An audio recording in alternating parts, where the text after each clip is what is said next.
I'm Sue from Garden Moxie. Today I'm going to show you how to make your own grapevine wreaths. When I was walking through my neighborhood, I noticed at the entrance that we had quite a mess on our hands. There's wild grapevine leaves that managed to grow into the surrounding trees. This was a perfect chance to gather some vines to make some wreaths. You can see I've got an interesting technique here. I was trying to pull the vines to figure out if I could easily remove them from the trees without breaking any of the branches. My neighbor's yard is right behind the sign, so the last thing I wanted to do was to pull a huge branch down. It's not a job requiring a lot of finesse, as you can see. My technique was more grab, pull hard, pull harder, then bring out your pruners. These wild grapevines are a real nuisance plant. They can wrap themselves completely around a tree. The vine in this video made its way pretty high up in the tree, as a matter of fact. What's interesting is that this mess of vines originates from just a few thick stems. I was trying to find the main stem so I could cut that back to remove the vines. I finally noticed the main vine towards the back. Once I chopped that vine, I was able to free the vine from the tree with a few big pulls.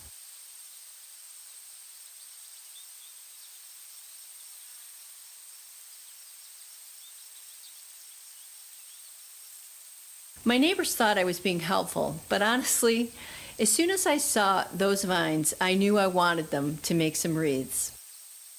So I gathered up the vines, stuffed them into a lawn trash bag, and took them back home with me. And once I got the vines home, I was able to make some really cool grapevine wreaths. And that's what I'm going to show you today. So besides the vines, you'll need a pair of pruners. The part of the vine we're interested in are the older stems that are brown in color. All the rest is going to be discarded. Preparing the vine is really easy. You want to use your pruners to remove the green stems and the leaves. You're going to save all the brown vines. I did manage to collect some larger diameter vine that's going to make a really great wreath. You can see what a tangled mess these vines make. They attach themselves with tendrils and grow themselves up into trees. Once we have all the green leaves and all the green vine removed, we're left with strands of brown vine. We're going to use this vine to create round forms, and that's going to create our wreaths. The vine is super flexible and can be formed tightly into a shaped circle. There's no hard and fast rules here. All you're going to do is take the vine and form it into a circular shape. As you form your circle, you kind of tuck the vine around to hold it in place. This requires a bit of coordination. Sometimes the vine doesn't stick in the right place, and you need to start again. No big deal. Just be patient and keep working and shaping the vine into place.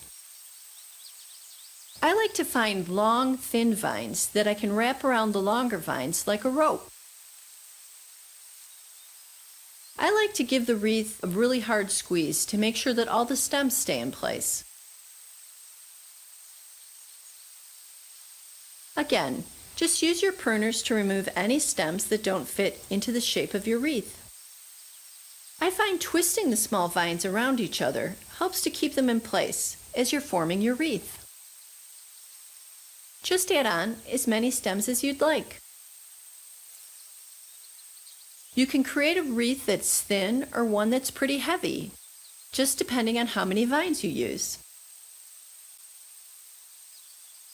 Just be patient and keep working and shaping the vine into place. If you come across a vine that doesn't work or fit, just use your pruners and trim it off. And don't worry about strong-arming the stems. Grapevines are incredibly strong and pliable, which makes them the perfect material for wreaths. You use this same technique to make wreaths with smaller stems. The smaller stems are perfect for creating smaller size wreaths.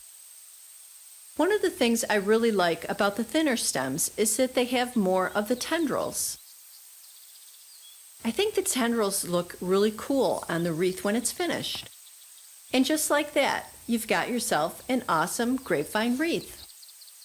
I managed to make 4 wreaths of varying sizes and thicknesses. I'm planning to use these to create autumn wreaths and also wreaths for the holidays. All you have to do is add evergreens, dried flowers, dried grasses, preserved autumn leaves, and you've got yourself the perfect garden-inspired decor. Best of all, these wreath forms can be reused. Such a fun way to use material that's typically just going to end up in the compost bin. That's it for this week. Thanks for watching. Cheers!